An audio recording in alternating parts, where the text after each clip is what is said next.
मंत्री जी, अयोध्या में राम लला के मंदिर के लिए 11,000 दिए एक प्रतीक है कि गौ संवर्धन और गौ में दिया जो दे रहे हैं, इसके एक प्रारूप भी है। प्रधानमंत्री जी ने भी कहा है कि वोकल फॉर लोकल।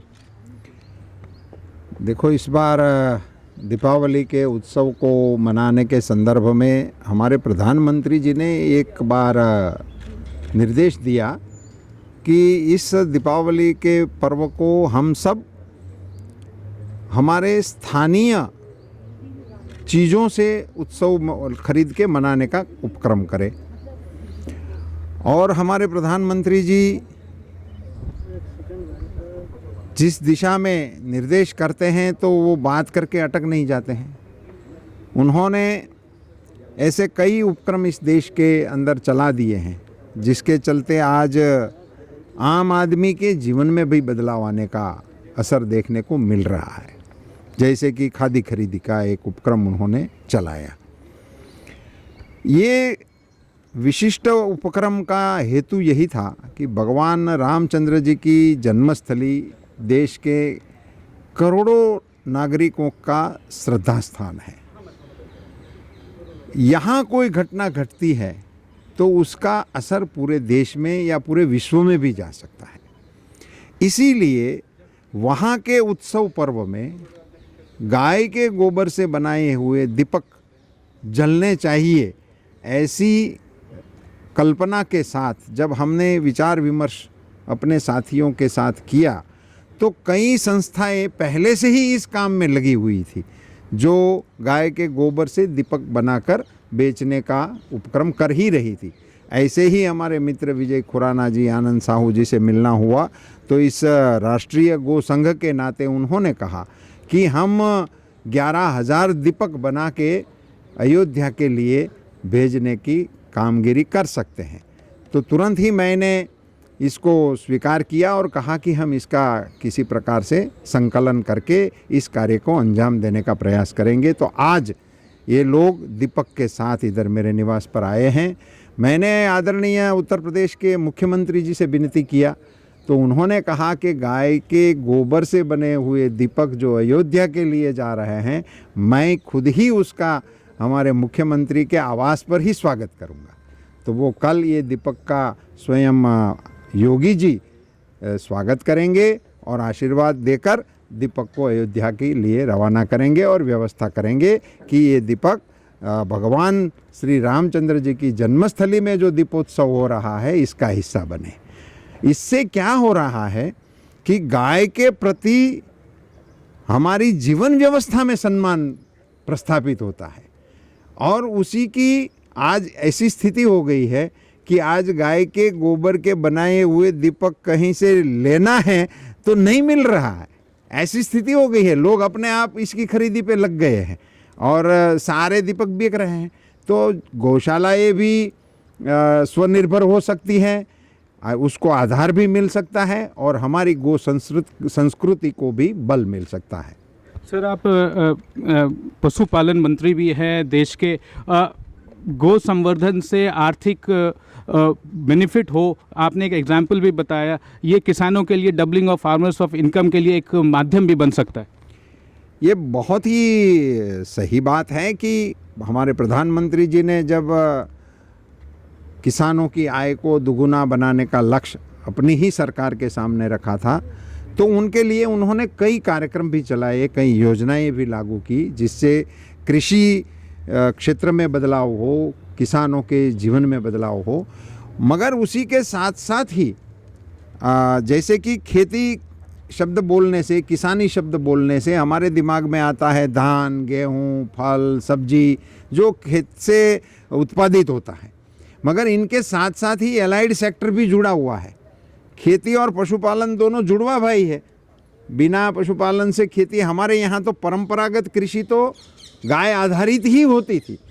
गाय के बैल से ही हम खेती करते थे, गाय के गोबर से ही हम उसको खाद देते थे और उसी से ही, गाय के दूध से ही हमारा पालन पोषण होता था। तो ये एक हमारी एक प्रकार से पुरानी रचना थी अर्थतंत्र की। अब जब टेक्नोलॉजी का इंटरवेंशन हो गया और खेती में बड़े बदलाव भी हो रहे हैं, फिर भी गाय का किसानों के साथ जुड़ना, वो गाय की खेती की आय किसानों की आय को दुगुनी करने में सबसे बड़ा सहायक सिद्ध हो सकता है। और हमारा विभाग उस कार्य में तन मन धन से जुड़ा हुआ है। बहुत बहुत धन्यवाद। धन्यवाद। भारत सरकार डबलिंग ऑफ फार्मर्स इनकम पे बहुत जोर दे रही है। यदि एक एग्जाम्पल हम देखें तो हमारे साथ ये रूपा रेलिया साहब हैं।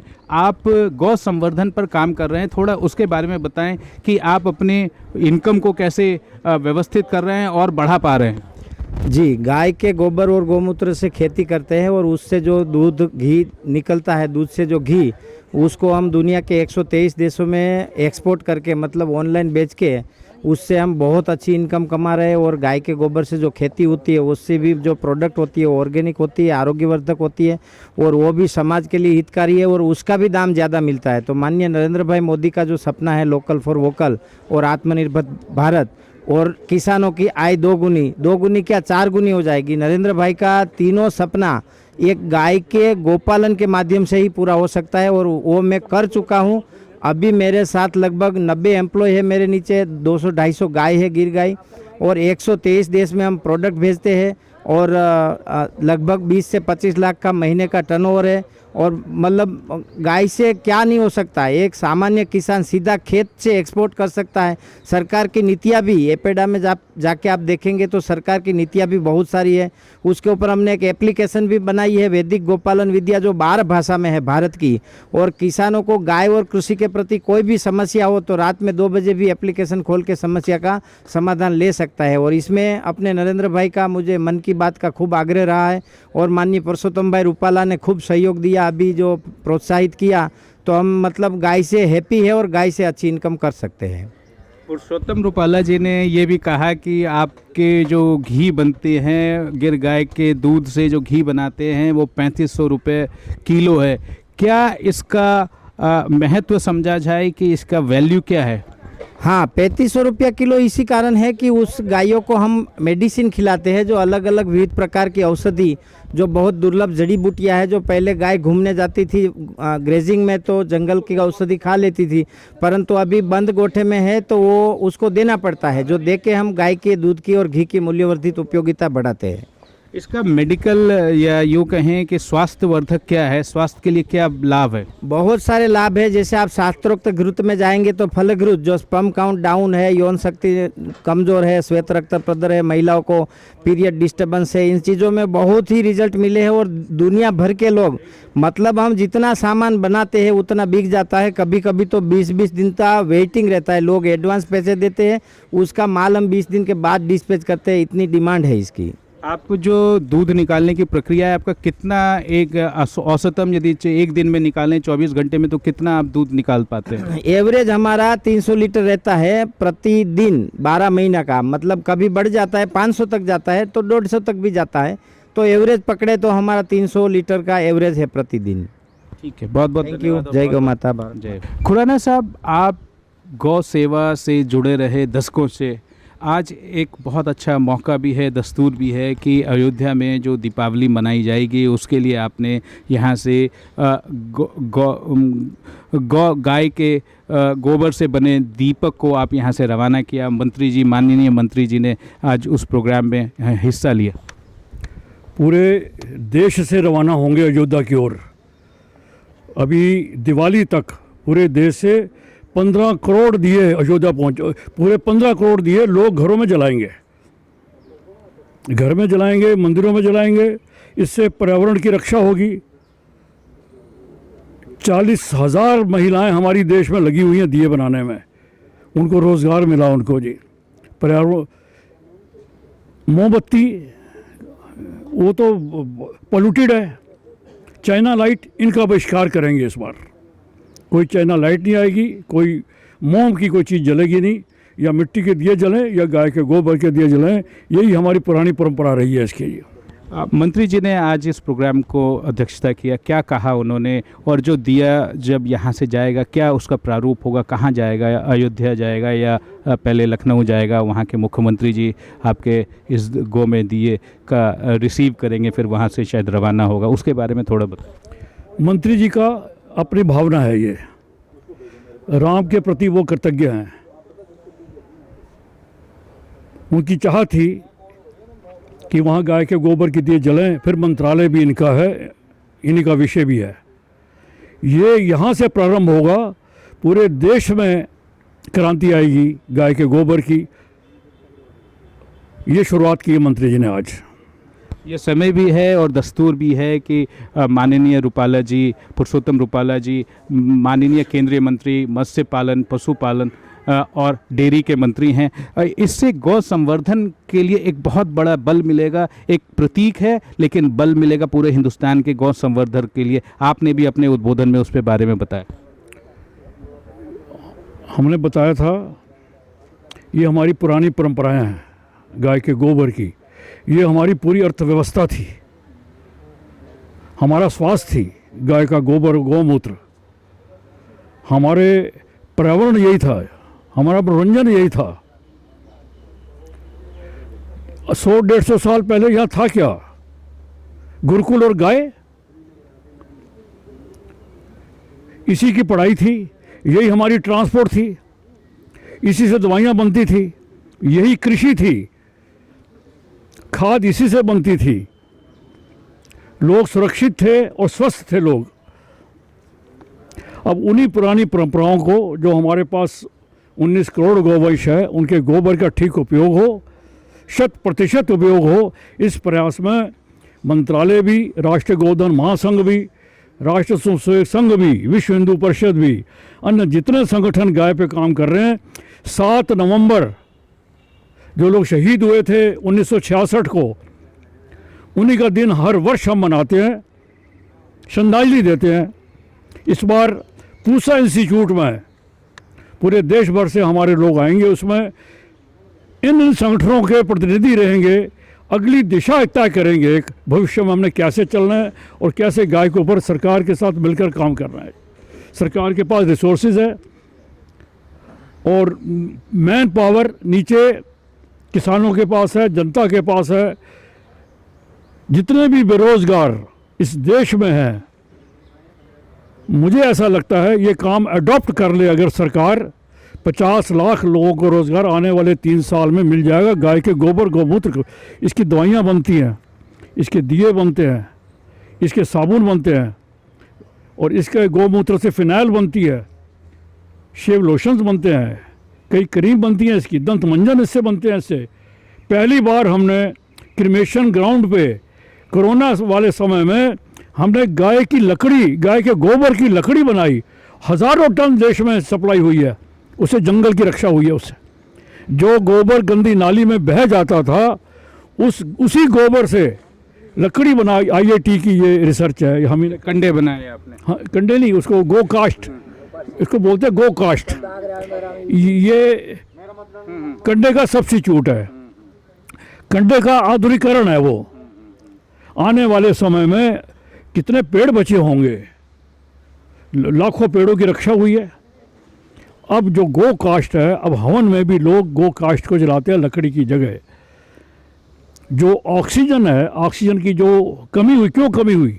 जंगल नहीं है, 2/3 जंगल काट दिए गए, ऑक्सीजन कहाँ से आएगा? आप खरीदो 50-50 हज़ार का सिलेंडर। अब से जंगल की भी रक्षा हो रही है, इससे गाय माता की भी रक्षा हो रही है, जंगल की रक्षा, स्वास्थ्य की रक्षा, पर्यावरण की रक्षा। हमारे साथ आनंद साहू जी भी हैं। आनंद साहू जी दिल्ली बीजेपी के अधिकारी भी हैं और एक सोशल वर्कर है। आनंद साहू जी, जो आज ये प्रोग्राम रूपाला जी के निवास पर हुआ, इससे कितना रोजगार का सृजन, आप लोग एक प्रोग्राम भी झुग्गी तक पहुंचने का प्रोग्राम भी आप लोगों ने लिया हुआ है 1 हफ्ते से, 2 हफ्ते से, और इसका बहुत प्रचार प्रसार भी हो रहा है। रोजगार भी इससे सृजन होगा गौ संवर्धन से। देखिए, सबसे पहले तो प्रधानमंत्री आदरणीय नरेंद्र मोदी जी को धन्यवाद देना चाहूँगा। आज के कार्यकाल जो अभी उनका जो शुरू हुआ है 2014 से लेकर अभी तक की यात्रा, उन्होंने जहाँ जहाँ भी देखा कि सरकार को नियम बनाना है, नीति बनानी है और उस नीति का फ़ायदा आम जनता को, किसान को, मज़दूर को, ज़रूरतमंदों को कैसे हो और पर्यावरण कैसे बचे और साथ में रोज़गार कैसे सृजन हो, स्वावलंबी कैसे बने, इन चीज़ों के ऊपर लगातार कानून बनाना, देश को जागृत करना, जन जन को जोड़ना और उसी कड़ी में अच्छे मंत्रियों का चयन करके उनको उनके रुचि के अनुसार कार्य विभाजन करके उस कार्य में उनको लगाना। उसी कड़ी में आज आदरणीय पुरुषोत्तम रूपाला जी ने किस प्रकार से गाय के बने हुए दिए और अयोध्या में जाना दिया, जो दीप महोत्सव है, दीपोत्सव है, उसमें आदरणीय मुख्यमंत्री योगी आदित्यनाथ जी का समाहित करना, उनका भी आशीर्वाद लेना, उसमें उनको भी जोड़ना और इस माध्यम से पूरे देश को जागृत करना और दिए के माध्यम से गाय माता के प्रति जो सही में जो उनके प्रति जो प्रेम है उसको जागृत करके पर्यावरण को बचाना, राष्ट्र में इकोसिस्टम को मजबूत करना, रोजगार सृजन करना और इसके साथ साथ विदेशी वस्तुओं का बहिष्कार करने का भी यही एक रास्ता है। गौ माता ही वैतरणी पार लगाएगी, ये भाव से आज का ये कार्यक्रम जो है गाय माता के द्वारा जो गोबर दिया है उसके द्वारा बने हुए दियों को अयोध्या में ले जाया जा रहा है, जहां भगवान श्री राम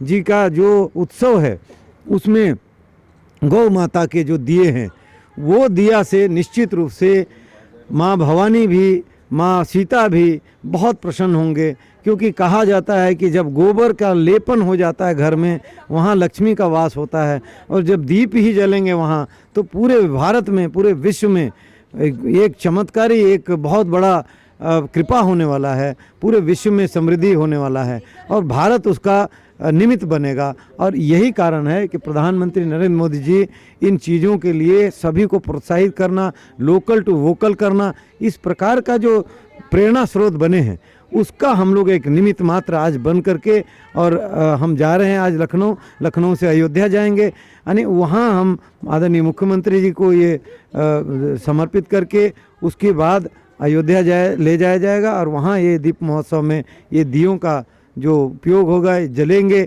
और निश्चित रूप से देवता भी प्रसन्नित होंगे, प्रफुल्लित होंगे, आशीर्वाद देंगे और भारत में राम राज्य हो, यही कल्पना के साथ आज हम लोग ये कार्य को संपादित किए, इस कार्यक्रम का आयोजन किए और आदरणीय पुरुषोत्तम रूपाला जी जो मंत्री जी हैं उनका धन्यवाद देता हूं कि उन्होंने अपने व्यस्त कार्यक्रमों में से इस कार्यक्रम को समय दिया।